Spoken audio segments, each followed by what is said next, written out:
If you need to replace water pump, take out the broken one.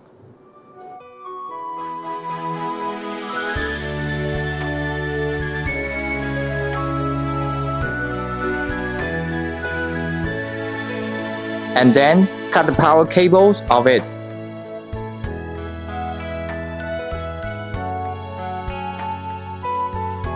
Prepare a brand new water pump. Replace it.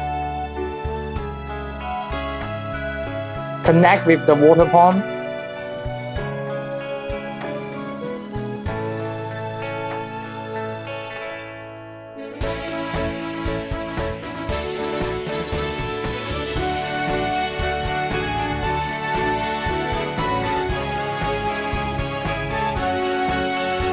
Connect the power cable. The new cable of water pump.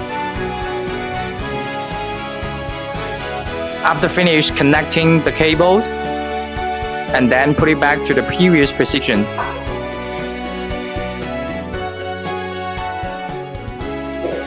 And all the operation in replacing water pump is complete.